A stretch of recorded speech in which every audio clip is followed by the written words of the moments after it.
You've probably been seeing more and more ayahuasca churches and ceremonies in the news and media, especially over the last several years post-COVID. And look, you're probably asking yourself a legitimate question like, how on God's green earth do these people, these groups, commune with a Schedule 1 substance, dimethyltryptamine, DMT, legally in the United States? You might also be asking yourself, what kind of church or religion would commune with a, again, Schedule 1 controlled substance like dimethyltryptamine, a classic psychedelic? I'm psychedelic attorney Greg Lake. Over the last 6 years, I've worked with over 150 ayahuasca and related psychedelic and entheogenic religious groups and organizations across the country, both in a consulting and litigation capacity in state and federal court. Look, I'm not here to advocate one way or the other. I'm not here to promote, advertise, or encourage the use of any illicit substances, but I'm here to kind of, set the record straight and give some context to what's going on both in a practical and legal sense. Okay, so how are we going to do it? We're going to break it down. We're going to look at what ayahuasca is, how these ayahuasca religions formed, how they came to the U.S., the legal climate at that time, legal climate now, and then we're going to end on the practical reality of ayahuasca churches in the United States. Welcome to the EthioSK YouTube channel. Very grateful to have you. But let's hop right in. So what is ayahuasca and what is it about these ayahuasca religions that migrated to the United States? Okay, so, and I said this on my last video, I went into a bit about ayahuasca, but ayahuasca is essentially a concoction of two different plant components, okay? One, the DMT containing plant component is usually a variety of leaf that's either Jarima or Chacruna, and then we have the ayahuasca vine, okay? So the ayahuasca vine does not contain DMT actually, okay? It contains hormine, which is a monoamine oxidase inhibitor. Like I said in the last video, DMT is not orally available in the stomach, bioavailable when you consume it. However, if you have a MAOI, a monoamine oxidase inhibitor, it does allow it to become orally available in the stomach. Okay, so way back time ago in ancient times, these indigenous groups in South America somehow, some way figured out when you mix these two plant components into a concoction in water and boil it for a sufficient amount of time, it creates ayahuasca, right? Which is a brown liquid drink consumed in a ceremonial context. So this was their essential religious practice in the jungle, okay? Well, let's fast forward in time, right? Starting in the early 20th century, Brazilian rubber tappers were going out into the forest, obviously, to harvest rubber. And through that, and these were Catholics, right? These were Catholic people from Brazil going into the area where these indigenous people were and ended up communing with them, okay? Ended up communing with the ayahuasca and having grand visions, incorporated within their Catholic framework. And two different gentlemen were, moved through these experiences to start two very similar yet distinct ayahuasca churches, the União do Vegetal and the Santo Daime. Now, these will come in later when we talk about how ayahuasca churches got into the United States. But just understand, the Santo Daime tradition, I believe, started in the 30s, with the União do Vegetal starting in the 60s, right? Okay, and again, let me explain this real quick.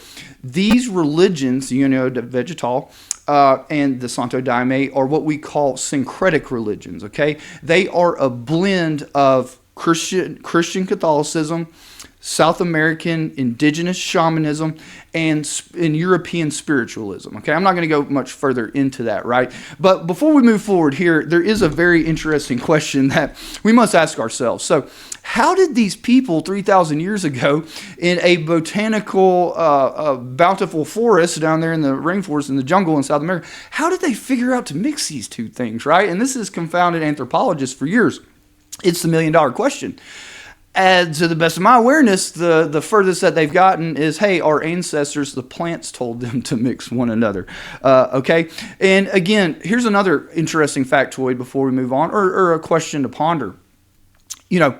The MAOI, the hormine contained in the ayahuasca plant, okay, is not scheduled in the United States, okay? But when you stack DMT and the hormine side by side, the hormine has much more potential toxicity, especially with modern medications, medical conditions, etc., versus the DMT. So how do we get in a situation where the potentially more harmful substance is not scheduled, where the one that is much less harmful is? Okay, just something to think about. Lastly, before we move on, just keep this in the back of your mind as we keep going. Did the fact that the ancient South American shamanism connecting with the Catholicism potentially help get ayahuasca's foot in the legal religious door here in the United States? Lest I digress, but just wanted you to think about that. Now let's talk about the religious or the legal religious context in the United States that fostered this transition for ayahuasca churches or religions to be legal within the United States. Okay, so let's go back to 1990, and we're going to talk about the First Amendment, not in depth, but there's a case called Employment Division v. Smith, and it involved a Native American peyote person in Oregon who was denied certain benefits because of his, under state law, because of his religious beliefs and practices involving peyote.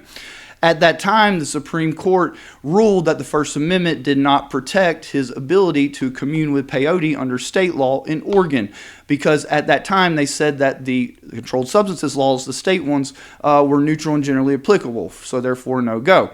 Fast forward 3 years from there, in 1993, the U.S. Congress passed what is called the Religious Freedom and Restoration Act, okay, in direct response to that case, right? So Congress, seeing a peyote case where someone was denied substantial rights because of their religious persuasion with peyote, decided to act against the Supreme Court and pass this Religious Freedom and Restoration Act. Now, the Religious Freedom and Restoration Act, just so you know, passed by an overwhelming majority in both the House and the Senate. It was a very popular piece of legislation. Well, what did it do?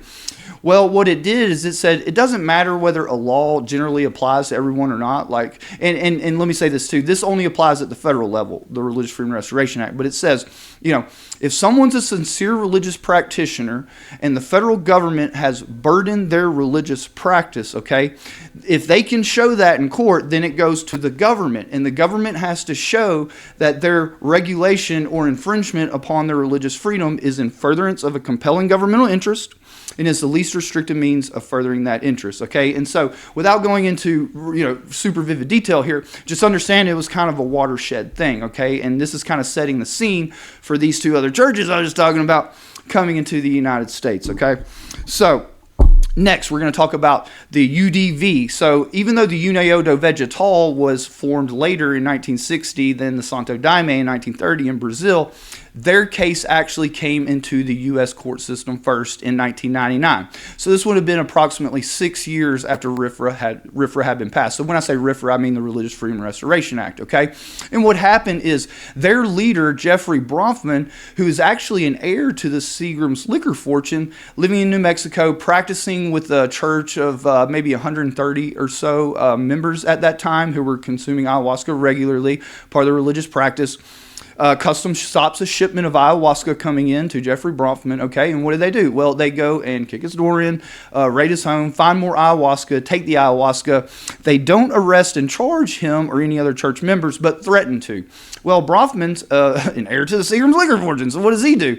He's about that life. He went and got lawyers, and they went and filed suit in the district court in New Mexico, I believe in 2001 or 2002, suing the government under the Religious Freedom and Restoration Act for their, basically, they wanted formal recognition from the court of their right to consume ayahuasca. Just so we're aware, the Religious Freedom and Restoration Act does not require the government give you permission to practice your religion in any regard. It does give religious practitioners a claim or a defense, depending on which side of the V you're on, in order to assert your religious freedom under the statute. So that's what the church did. They sued the government, right? Well, let me just give you the quick rundown here. The government got the best experts they could. And here's one interesting part, too, back to what I was saying about the Catholicism part. Okay? The government didn't challenge whether they were sincere religious practitioners. They did not challenge whether them taking their religious sacrament constituted a substantial burden on their religious practice. So the entire battle, okay, was really over whether the government had a compelling governmental interest in health and safety. Basically, did the government have a compelling government interest in protecting the health and safety of the members of the UDV? And then two, is there a risk of diversion from religious to non-religious use? Meaning, how the UDV handled their ayahuasca, did that create a risk that it would be diverted out into the street, out into other uses that are non-religious? Now, here's an important point, is that on those 2 points, the UDV got the best experts they could. The government got the best experts they could. They went head to head in a very long, I think, 2-week hearing. And at the end of it, the judge said, look, government, you just did not convince me that you had a compelling interest, okay? And on that, too, it doesn't seem like it would have been the least restrictive means, although we didn't have to get to that, okay? This decision was co-signed by the 10th Circuit, and in 2006, in a case named Gonzalez, the U.S. Supreme Court unanimously affirmed the UDV's right under RFRA to sacramentally consume ayahuasca. And what in effect happens is that the court will enter an order, because the government does have some interest.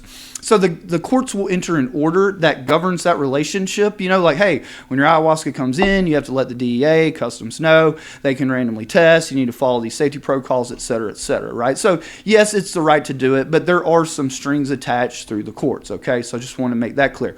Now, later on in 2009, so in 2006, when the Supreme Court okayed UDV, Santo Daime said, hey, well, we're also operating up here, right, in Oregon at the time, and I think on the West Coast generally.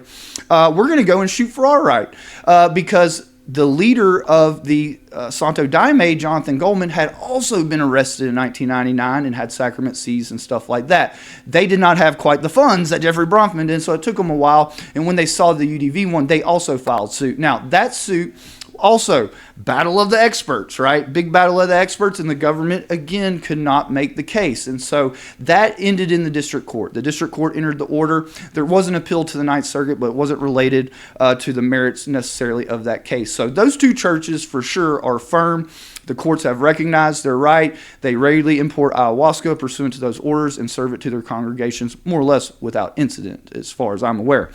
And so that's kind of the legal environment leading up to and what fostered this acceptance of these religions into the United States. Again, the government didn't give either of these churches any or much fight over sincerity, substantial burden. Again, just keep asking, was that because there was Catholicism related to it?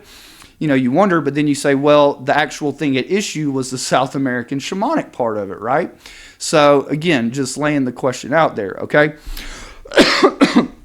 So let's go next, and I'm going to talk a little bit about my experience, but also kind of cue you in a little bit on, when you're seeing these groups and these ceremonies and stuff, like, you'll never be able to truly know whether they're legally practicing or not if they haven't gone through the courts per se. Again, they don't have to necessarily go through the courts. They don't have to ask the government for permission, but we'll lay it out here, okay? So in my experience, right, and in all fairness and disclosure, I have consumed ayahuasca myself, okay? And again, that's not to advocate it or promote it or encourage anybody to do it, but I think it does kind of reflect on the conversation that we're having here, So let me say this.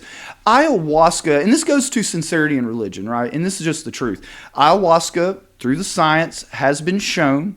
Okay, and mind you, when the UDV and Santo Daime went to court here in the United States, there was very little, if any, research done on the actual health and safety parameters of ayahuasca at that time, right? Well, now, since they've been approved, I mean, obviously the scientists and the medical researchers, all that, they've gone full tilt on it, right? Full tilt. And over time, the health and safety profile of ayahuasca has been further proven up. But really in regards to doing proper screening and things like that, and I'll get to that in a second. But back to the sincerity and religion part. Look, ayahuasca is just not a real fun experience, okay? People who are continually communing with ayahuasca, just in my opinion, my perspective, and just in my experience, generally are going to be sincere people. I mean, again, it's just not something that's super enjoyable. It's tough. You have to look at your trauma.